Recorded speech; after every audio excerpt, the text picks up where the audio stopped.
Why does it feel like it's been forever since the last time we did this, but it really hasn't? All we did was like take an extra week break of filming.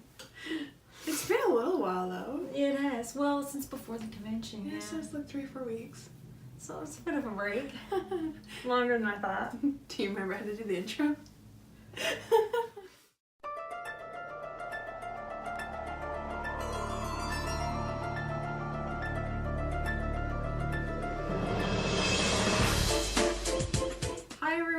Welcome to Deadhouse. We're super excited. Yes. We're back from the convention. All that stuff's over and we finished our last Mummy book. We did. So now we are moving on to Night of the Living Dummy. This is exciting. We love Slappy. Oh, we do. Yeah, hang on. We do. So get used to this t-shirt because I'm going to have this on for the duration of the dummy books. I would be disappointed otherwise. It's true, you would. Mm-hmm. You'd be like, let me down. Right? This is book 7, published in May of 1993. And are you ready to take us through the plot? Certainly. We're big fans of Slappy, so I'm just going to say, I really enjoyed this book before I even get into the plot. I know, me too. I had a previous, top 5 favorite Goosebumps books from a top 5 list. Mm-hmm. And this was in it as one of my favorites, and can confirm it's still one of my absolute favorites. I don't remember it all that well from being a child, but I remember seeing the shows.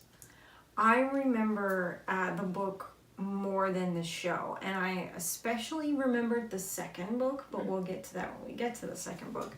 But yeah, I remembered the Slappy ones, and I remembered it being one of my favorites, and it did not disappoint. No, it was good. It was good.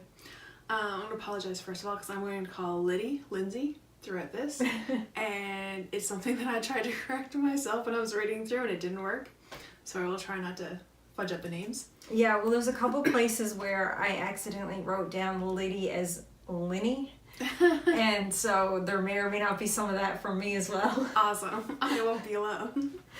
Alright, so it starts off with Chris and Liddy, 2 sisters. They're an identical twin. Yes. And I can confirm some of the stuff about a twin wanting to do the same things but also be individuals and arguing about it and about who owns what stuff. Oh yeah. Because I grew up with a twin. I have a twin cousin, identical twin cousin. So yes. Some of this was actually relatable. I just know about it from having a sister. Because you want to have your own things and they want to also do what their sister's doing. So it's not on the level of twins, but kind of similar.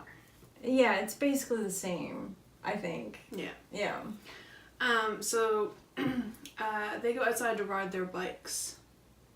And they ride to the school playground just to get out of the house because I think their parents are kind of getting tired of them underfoot. They are. Their mom suggests it actually that they go out for a ride. Yeah. Explore the neighborhood. Yeah, I don't want to see you for 5 minutes. But they get sidetracked. They don't make it to the school.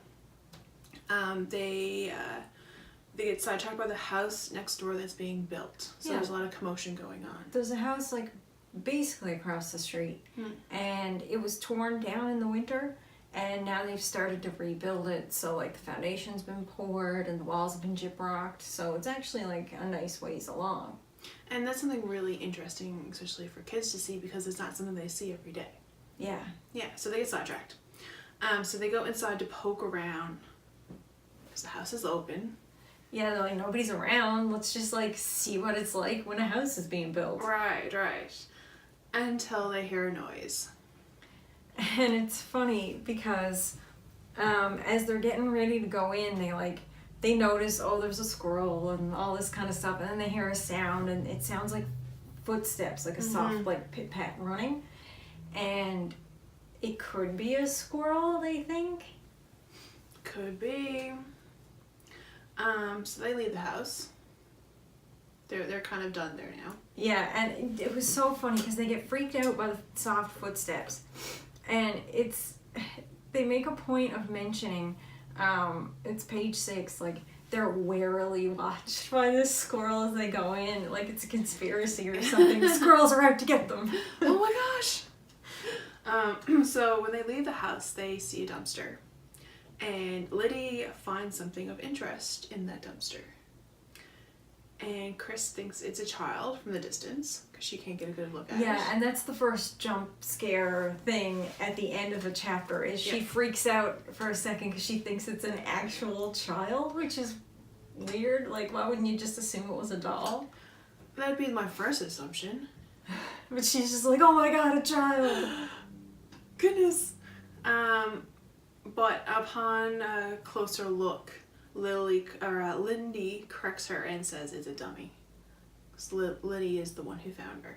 Yeah, and Lindy is like super pumped about it. She's like, this is so old fashioned, and it explains its description, and like, this is me. Because I would have been so entranced by something, especially if I thought it was older, where like, it's so old that it's not even wearing a full suit. Part of it is painted because the shirt's painted inside. And it's kind of cool, right? And it's much different than any of the dolls that they have. Yeah, and I mean, this is probably their first encounter with a ventriloquist dummy face to face. I mean, like, other than seeing them around and stuff, like, I've never been up close to one. No. Right? So this is, like, really cool. Mm-hmm. And creepy. But cool. So Liddy names the dummy Slappy. Lily keeps on practicing with Slappy to be a ventriloquist. No, I'm not going to be able to do it. Ventriloquist. Yes. That's the word. That is it. And puts in a lot of hard work working on jokes. And she gets hired to perform with Slappy at Amy and Ben's house for their birthday party. Yeah, which is a really neat, like, fun neighborhood opportunity. Yeah. And good for her. Yeah. Yeah. So Liddy... Chris thinks it's mostly weird at first and, like, kind of strange. Yeah. Because she's not a professional and she's just... She doesn't understand the fascination with, like, an old dummy that much. Mm-hmm. But as she sees what happens after Amy and Ben's party, she starts to wonder if maybe she shouldn't get in on it too. Right, and at that party, Liddy and her dummy gets the attention of Robbie, which is Chris's crush. So Chris's motivation to become more interested in the dummy is that, one, it's attracted the attention of her crush, and two, Liddy got paid. Oh yeah, that was the biggest motivator of that, was that Lindy got paid. That was the cherry like that on was that the cupcake. Real, like, when she started seeing it was getting positive attention instead of her being laughed at, that was one thing. But like the getting paid was like icing on the cake. That was like, okay, now I'm interested. Yeah, how can I do this as well? So Chris goes home and tells her parents that she wants a dummy too. And the parents' solution for this is for them to share the dummy. Yeah, which is, I mean, an obvious thing. Yeah. Especially since, you know, they're expensive, and the parents probably figured that without really looking into it yet, and was like, you know, you girls should share.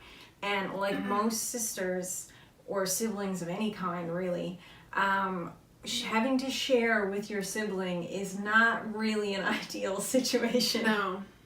And I think the parents were right here too, because the dummy was new and they didn't know how much interest. Or at least new looking. Yeah. Well, it was new to them. Yes. So they had interest in it because it was new to them and different. So to go out and buy this new expensive toy when the other one was found and spend the money on it when they might lose interest in a week. Yeah, or like a month even. It's not really worth the investment until they know how serious the twins are about it. Right, and right now it's only Liddy that has the real interest in it. Chris is only having second-hand interest in it because of what it can do. Yep. Yeah. So Slappy is not impressed and speaks for himself for the first time. Yeah, he doesn't like the idea of sharing either, apparently. No. And this is funny because I actually wrote this in my notes as I was reading. He calls her a stupid moron, to which I put in brackets, redundant. Oh, Slappy. And lives up to his name. Oh, yeah. Yep. And he tells Chris to beat it. So he is very rude to Chris. He has no intention of being shared between the two of them. No. So everybody thinks that Liddy did it. Liddy was the one who was calling Chris names and being rude. But she says that she didn't. It's just that nobody believes her. And understandable why. Who would? Right. This is something that she wanted to take on herself. A skill that she wanted to build herself without Chris copying her. Like kind of like a way of kind of self-identifying as somebody distinct and different. Yeah. And that's something that they sort of introduce you to an idea of through the descriptions as you get to know them.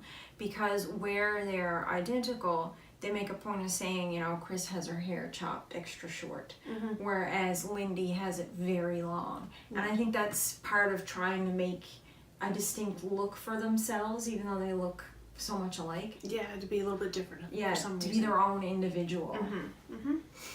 So Chris wakes from a bad dream.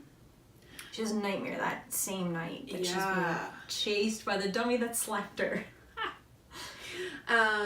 So she approaches Slappy and touches his hair. His head feels warmer than she anticipated.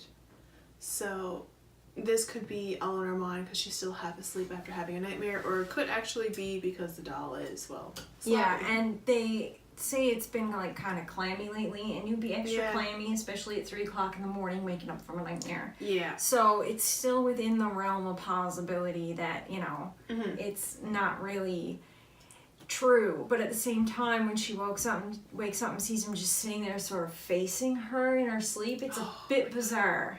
Dolls. I can't. I don't know how I had them as a child. Maybe my whole, you know, doll being over it, I think, came from adult movies, like horror movies, and like Annabelle and stuff. And I just... Oh man, the first thing where I really saw a play on that was Krusty the Clown in the Treehouse of Horror episode. And then the next one was Chucky, because it was based on the My Buddy dolls, which was like a doll I actually remember as a kid. And then all the dolls left the room. Yeah. Alright. So Chris sees Slappy sitting on the chair after his head felt warmer than usual. And that put her on edge. So she pushes him over on the chair and returns to bed. She's like, you're just a dummy, and gives it a push. yeah, kind of like a, I'm I not know afraid you're of you. not real, yeah. Yeah, yeah. And she goes back to bed. When she does this, Slappy grabs her wrist. Or so she thinks. Next high tension jump scare moment at the end of a chapter. Yes. It was Liddy. This was one of the better executed jump scares, It though. was. Because she's like, oh my gosh, he's grabbed my wrist now that I've pushed him over. He's mad. And like, she just had that dream too, so she's extra freaked out. Oh, yes. It was like the most superb timing Liddy would have ever in this entire book to pull a scare on her And sister. because she's not facing her sister's bed or Slappy in between it anymore, when she just feels a hand grab her, she thinks, oh my god, it's the dummy's hand. Yeah, immediately. That's just like where her mind goes. So Lily got a big old laugh out of that. That was quite good on her behalf. So we quickly learn that Chris is more the quiet type, whereas Lindy is a real prankster. The next day, the girl's dad, who works close to a pawn shop, sees a dummy in the window. So he goes and buys it for Chris, so they don't have to fight over the one dummy anymore. The dummies are sort of alike, but they do have different characteristics. Yeah, they're very different, but they're similar enough in style that they were probably made around the same time period. Yeah. So the new dummy, Liddy's dummy Slappy has brown hair, while Chris's dummy, the new one, has red. So this is a good way to tell them apart. But they're both, it's not independent like mock hair, like from a Barbie doll or something like that. It's painted. actually, it's carved. So the shape of the hair is carved in and it's been painted. This one is like a new, like flannel shirt, is it? Yeah. So he's a little more like, because it's a green flannel shirt with an undershirt painted underneath instead of the dress shirt painted on. And it's, he's got jeans with high tops. So he's a little, maybe slightly more contemporarily dressed than Slappy. Yeah. And they name him Mr. Wood. So Chris invites her friend Cody over to practice jokes. Brand new at it. And Cody's not impressed, and he just kind of... He very quickly loses interest in what she's doing, and she's like, but I gotta practice, and it's like, oh my god, this is weird. Don't practice with me, please. So he goes home. He's done. So Liddy tells Chris, as they're turning in for the night, that she was over to her friend Alice's house with a few friends practicing, and they were laughing so hard at her jokes. So this made Chris feel really bad, where she was trying to practice with Cody, and Cody was just not feeling any of it, and Liddy had much more success practicing with her friends. Lindy's been at it for a while now, though, whereas Chris is brand new, so she's had more practice with it and has even performed already. So it's only natural that one is not quite caught up to the other yet. It also didn't help that Cody never really had any interest in that anyway, so he wasn't a captivated audience to begin with. It wasn't just that she was new to it.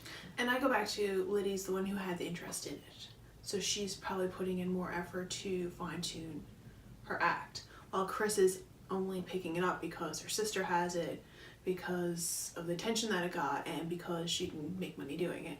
So while she's motivated to learn, she's not motivated for the right reasons, I don't think. Yeah. And now her sister's got extra experience under her belt on top of that. Yeah. So this is more reason for her to be jealous of her sister. Yeah. Instead of finding something that she's good at herself, she still wants to check on this path. And that's kids. Pretty much. So when they wake in the morning, Slappy's still in the chair, but Mr. Wood was not. Yeah, so when they go to bed, they're both placed on the chair together. And Mr. Wood was a real surprise because this is how they found them placed on the chair together. Holding hands is how her dad had them posed, which was like kind of corny and such a dad-parent thing. You guys should get along just like these two dummies right here. Yeah, here they are holding hands in a chair by the window. So that's where they keep them now, together on a chair by the window. Yeah, but Mr. Wood wasn't there when they woke up. So they looked around. Mr. Wood was actually hanging from the door handle. It's so funny that you could just walk in the room and like not see the dummy propped into the door handle. Yep. And but like in it, so the place where you put your hand, that's where he was like hooked onto the doorknob by. Yeah, it would make it pretty obvious for you to see him, you would think. But I guess they were looking in one area and the door was like over here and they weren't. And then when they turned around, it was like, oh, what's he doing there? And he was wearing the dress clothes that Chris was planning on wearing to school. Now, was it Chris? No, it was Lindy. Lindy's outfit. Was it Liddy's outfit? Yeah, because she had to look nice for the assembly. Was that it? I may have messed up those names. Yeah, but I remember her laying out her outfit and being right particular about it. Yes. Really. So it was Lindy on the edge of her bed, and it was so cool because she has a Betsy Johnson skirt. And it's like, oh my god, I'm so in love. Look, almost all my bags, 90% of my handbags are Betsy Johnson. I am in love with Betsy Johnson. Like the only brand name I really love. And to see that in the book and like as a kid's clothes, especially from the 90s, because a lot of big brand name stuff wasn't really here in the 90s for us, and well, where we are, and we didn't really see it except for like, you know, TV, movies. And back then Betsy Johnson was more expensive than it is now. Like it's become more of an affordable brand, but back then it was like so expensive. So like to hear it described like this skirt and laid out and everything, it was kind of one of those things that like reading as a kid you'd be like, oh my god, that skirt. Yeah. But worst of all, aside from like Mr. Wood being moved and wearing the dress clothes, they were now all wrinkled. Yeah, and now she can't wear them like she planned. Heaven forbid you have a wrinkled outfit. I mean, my god. Like, you can throw it in the dryer, you can iron it. Like, there are ways around it. It's not like a panic mode type thing. But apparently it's too late and she's got to pick a new outfit. Yeah. Alright. So, when Chris is practicing outside with Liddy, Alice and Cody... Liddy, Alice, and Cody, so it's the four of them there. Liddy takes Mr. Wood and tries to show Chris some tips when Mr. Wood starts talking himself. and calls Chris a jerk. So now we got 2 puppets Talking on their own. and picking on Chris. And it's weird because, like, or well, at least it seems like Mr. Wood is talking on his own now as well. And everyone's starting to get worn out by this now. They think it's weird that they're in so much competition with each other. Mm-hmm. So they're losing interest in general, all of their friends and the people at school, Mm-hmm. in these ventriloquist dummies, only because the 2 sisters are Fighting. fighting over it so much that like people are starting to say they're weird. Yeah. Like a obsessive even. Yes. Yeah. Liddy books another gig. Yep. And it goes very well. And at that birthday party, she books another one, I believe. She does, and after that other party, before we get to the next one, I mean, it was fairly successful, the next party with Lindy and stuff. So after the party, they leave the dummies upstairs while they go have supper and watch a movie and stuff. So this is to explain there's been like a few hours time gone by. Yep.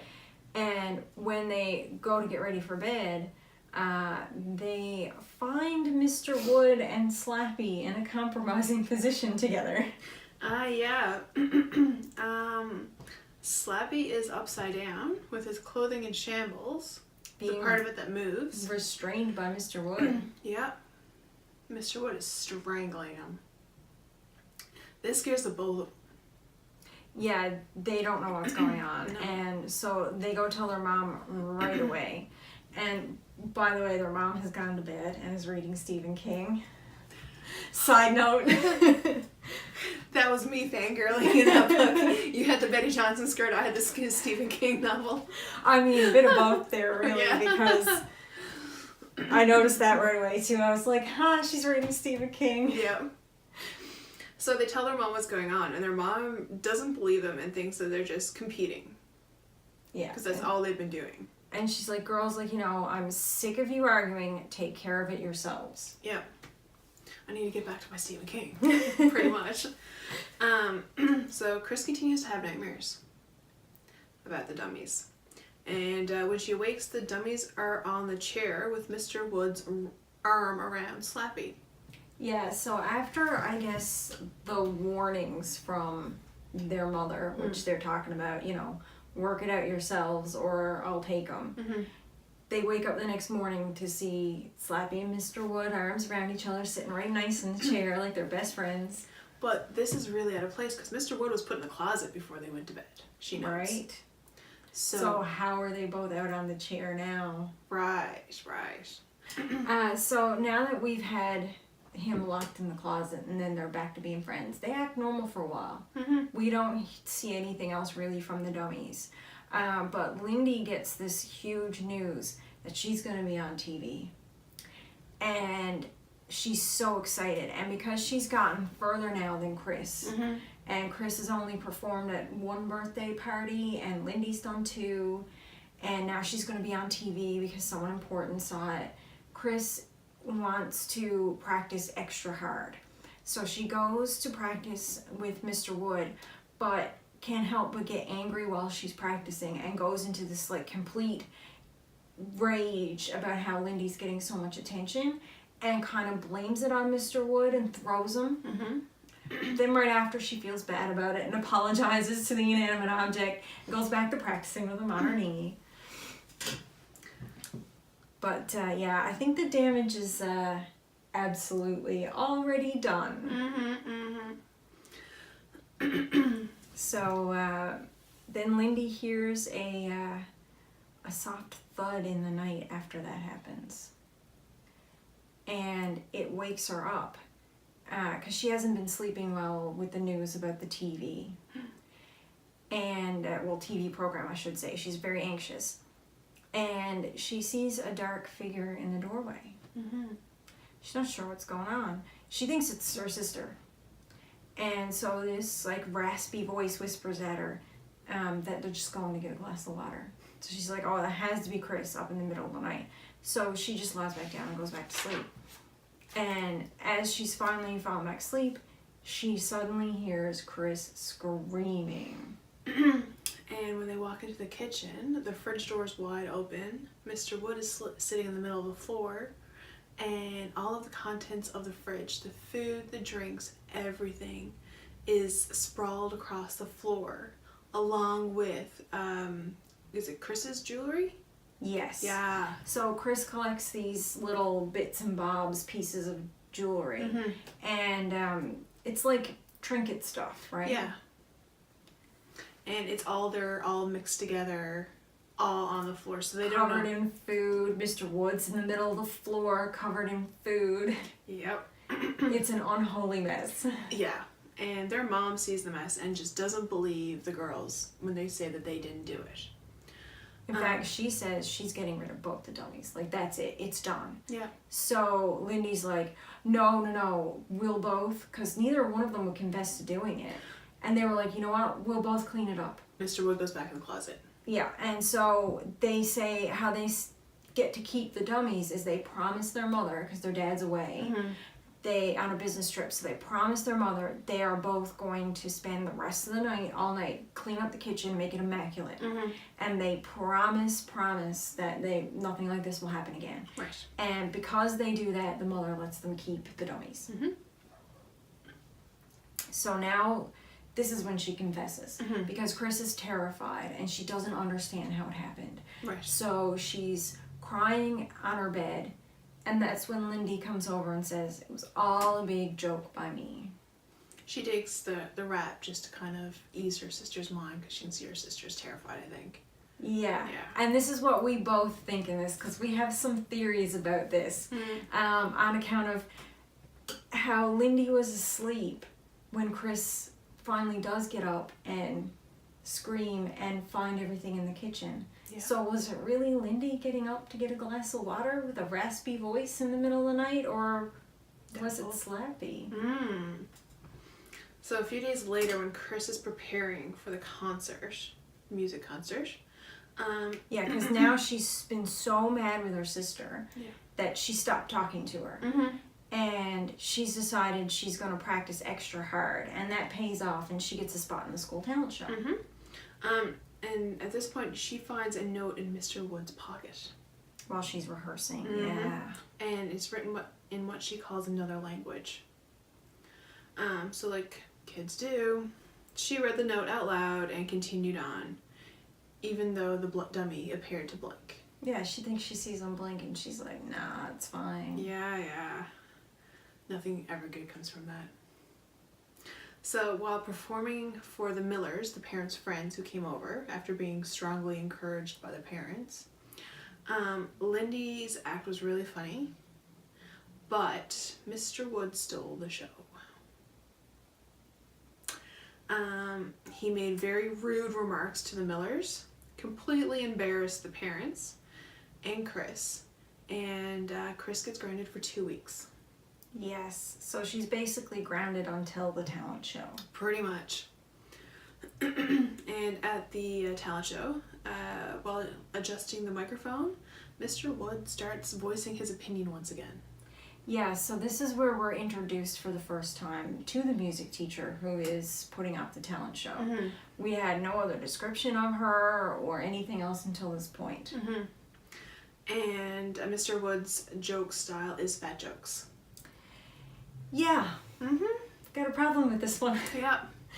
Because we've gone so good so far with Goosebumps books and this not being an issue, and now it's going to make it an issue again, because while the ultimate lesson is that this wasn't right or fair, and also it's an instance of, bullying, in part because you get the idea that this is a very sweet teacher that tries very hard, and it's not somebody who's abusing their power. Right. So it's not like you're taking somebody of power down a peg. It's meant to look like bullying, and you're meant to get the message out of this, which you do right away, that this is wrong and something you should never do. But it's still a problem that the first and only fat character they introduce into this book is entirely just to be mocked. And that's not... No. It's not good. No. But, I mean, again, and we've discussed this before, in the 90s especially, this kind of stuff was very prevalent in media and was not seen as a problem at the time. No, it was a transition time where it was okay to describe somebody that way, to the point where people are getting offended to it, and now to the point where you avoid it. Yes. Yeah. So I have a note here that there's a possible suspension after this performance. There is. Yep. So Chris's dad makes her put Mr. Wood in the closet again because it's worked so good in the past. Hasn't it? Yeah. He always stays directly in that closet. Never comes moves. out. Nope. But that night he escaped. Oh my god.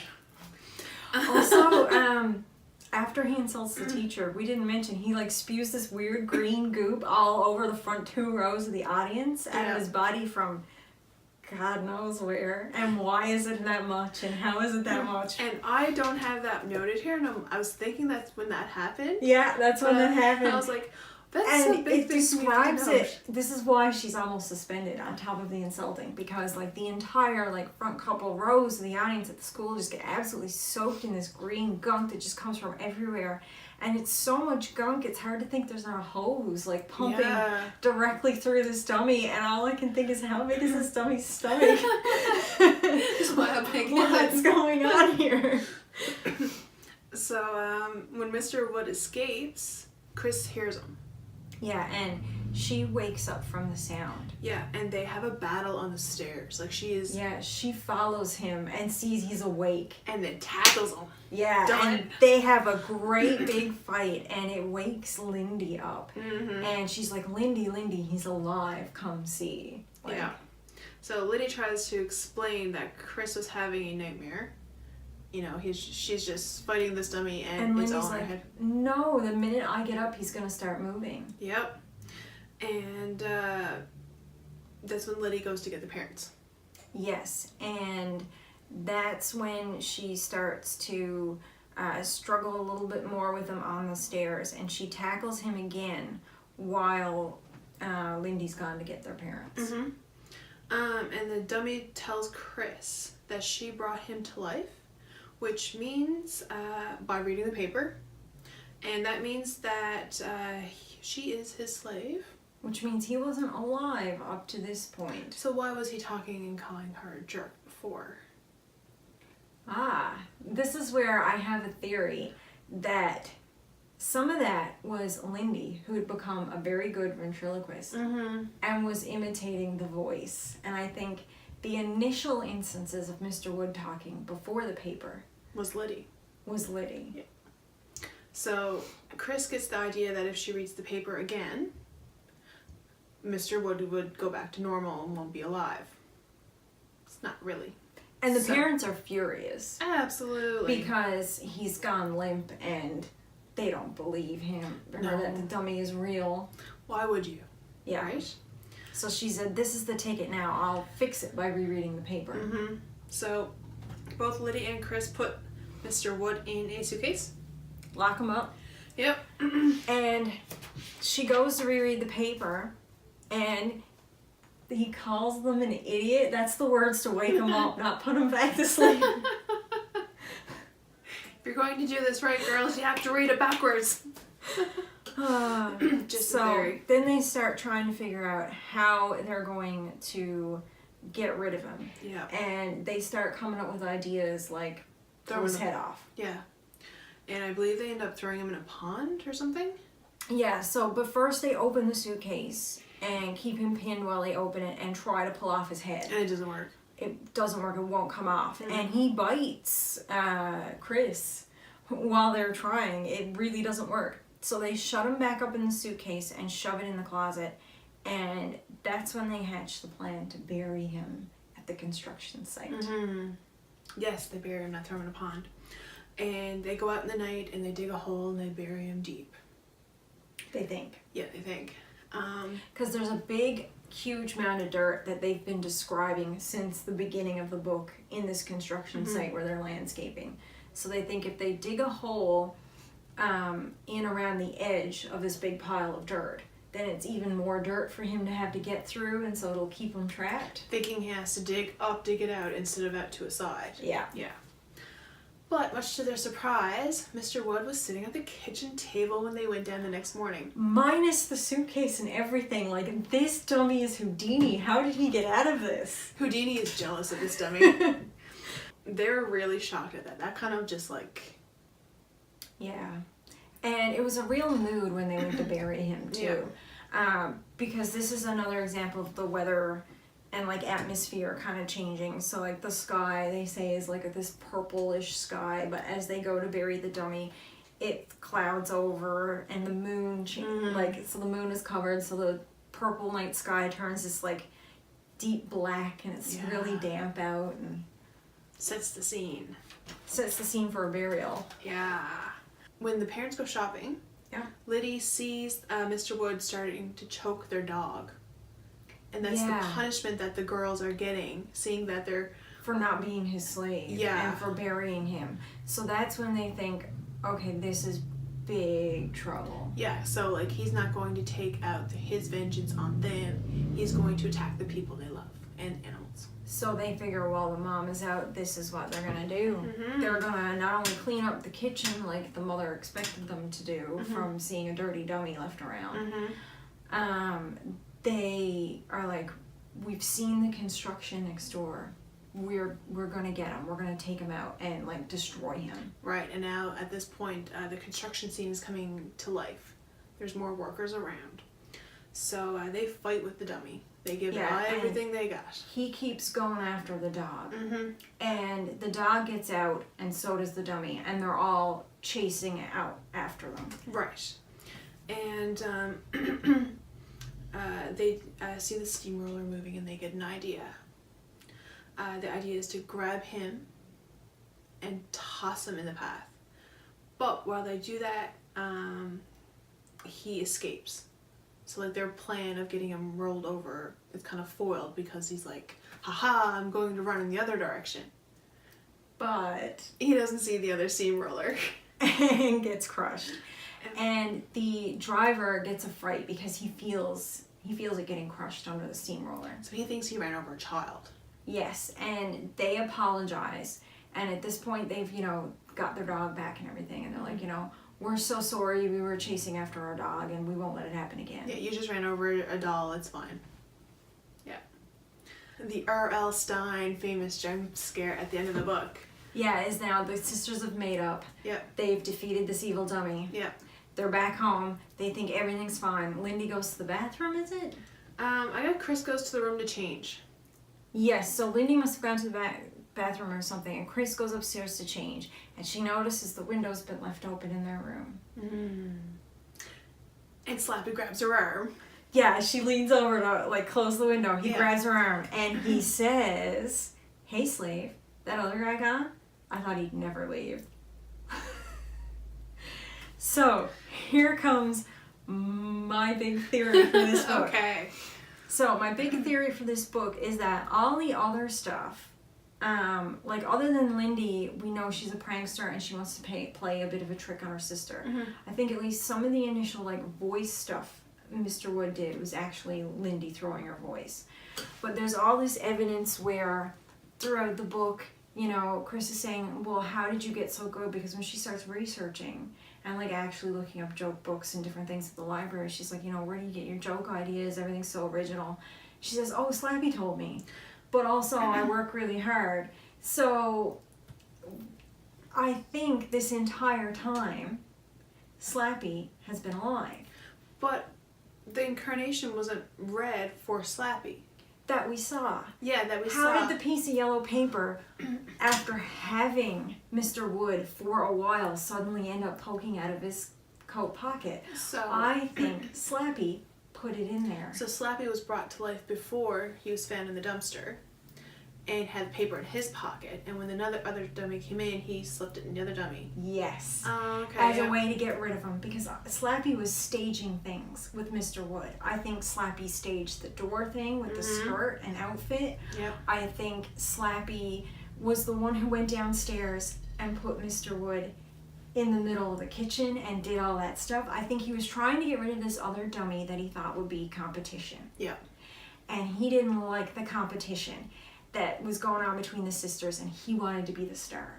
Mm-hmm. So I think he was doing all this so that the dummies would get taken away. And the couple of times he made it look like they were best pals and they were going to get along was when the parents were threatening to take away both dummies. Yeah, and he wanted to stay because he wanted the slaves. Right. Yeah. And I think he had been whispering to Lindy this entire time and giving her jokes. And I think Lindy was the type to want to be motivated and so much better than Chris and prove she was better than Chris. Mm-hmm. The same way Chris was trying to prove she was better than her sister, I think Lindy had the same motivations and wanted to be the star, and was following along with everything Slappy said. Mm-hmm. And I think at the end, when Lindy felt bad about following along with Slappy, was when she saw how absolutely terrified her sister was after the kitchen scene. Yeah, Because I think Slappy had done that without Lindy knowing, because Lindy was asleep, and it was Slappy that went and did it and had the raspy voice. And yeah. I think when she saw how devastated her sister was, she wanted to comfort her, and she thought, well, rather than have her think this dummy's alive, I'm going to tell her it was me. Mm-hmm. But I think he'd been alive the entire time. And then at the end, when Chris leans over the window and he asks, hey, slave, is that other guy gone? I think he's confused Chris for Lindy because they're identical twins. I think he thinks he's alone with Lindy instead of alone with Chris. And that's very possible. I like that theory. Yeah.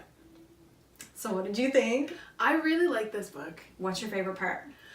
I did like the kitchen scene because it was just so big, and The way it describes like everything everywhere. oh yeah, like that's just like I can't imagine waking up and seeing my kitchen in shambles. I think I would like just turn around and go back to bed. I wouldn't be able to handle it. You'd be like, no, I'm done. Yeah, You'd be no. like that mom. Yeah. It's 3 a.m. Nope, we're not dealing with this today. Yeah. How about yours? I don't know, man. I think it was all really good up until like, I think the ending was really the thing I love the most, just because I feel like it made a whole theory come together. Mm-hmm. This was also the first instance of a book where R.L. Stine hasn't done it from the perspective of one of the characters. Mm-hmm. He's actually done a third person omniscience, so you get both views Yeah. of the kids, both alone and together. Mm-hmm. Though most of the time is spent alone with Chris, and I think that's done on purpose so that the mystery of Slappy being alive isn't revealed until the end. Yeah, because Liddy doesn't mention too much about Slappy. No, but you do get little hints here and there Yeah. that she's actually talking to Slappy. Yeah, but he's not as prominent in the book as Mr. Wood is. Mr. Wood is causing the problems. Mr. Wood is the troublemaker. Mr. Wood's the one who's getting put in the closet. Yeah. Yeah. It was very well done. I think it was a very good setup, and this is something that we've briefly touched on together. But the dummies and the way they compete is very much a mirror of the two sisters and how they compete. Mm-hmm. It's like a direct reflection. Yes, and it was really, really well done. Mm-hmm. Like, nothing was overly malicious about it, but it was more extreme when it was the dummies doing it. Yeah, like them interacting with each other. Yeah. It was very well done in that Slappy was trying to get control and be the more dominant puppet, to be the only one, and Liddy wanted to be the only person who had the dummy. Yeah, and Slappy had been alive for a while, so he knew how to play it smart. And Yeah. I think he took a gamble that the new dummy hadn't been alive before, and he would, like, ruin everything right away and make the sisters get rid of him. And he did. And he did. Yeah. Yeah. So this was a good read. I enjoyed this. It was a lot of fun. Mm-hmm. Yeah, I gotta say. So here's hoping Night of the Living Dummy 2 is just as good and it doesn't follow the Monster Blood trend, because we're really looking forward to this. And we do both have this book. Yes. So when we do Night of the Living Dummy 2, Yeah. we are going to be doing this book on May 30th. We want you to remember that there's going to be a break next week. We aren't going to have, well, not next week, but next cycle. So we usually do the 15th and the end of the month. So the 15th we are going to end up skipping. Right. So while we're on hiatus on the 15th, we will still have bonus content for you guys. We are going to give you our Sci-Fi on the Rock recap, what the experience was like, and we also have footage of the information panel that we did. Yeah. So we're going to post both of those videos for you guys around May 15th, and then on the end of the month in May, we will be back for Night of the Living Dummy 2. Did you want to read the synopsis? Sure. You can't teach a old dummy new tricks. Oh no, see? You're gonna I'm going to need help because I can't word. You can't word today? No. Amy's ventriloquist dummy? Yes. Dennis keeps losing his head. For real. So Amy begs her family for a new dummy. That's when her dad finds Slappy in a local pawn shop. Just like Mr. Wood. Slappy's kind of ugly, but Amy's having fun practicing her new routine. Then horrible things start to happening. Horrible, nasty things. Just like what happened the first time. Because there's something odd about Slappy.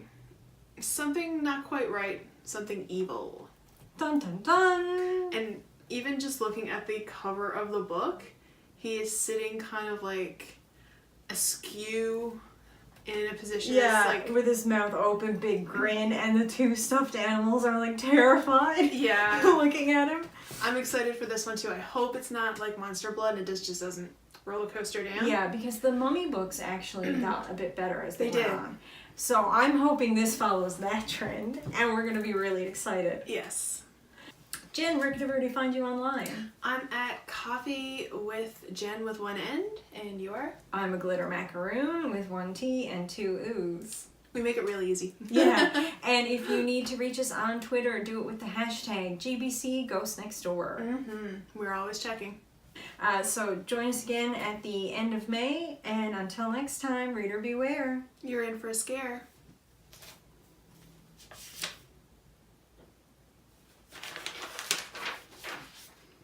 2 minutes of quietly reading.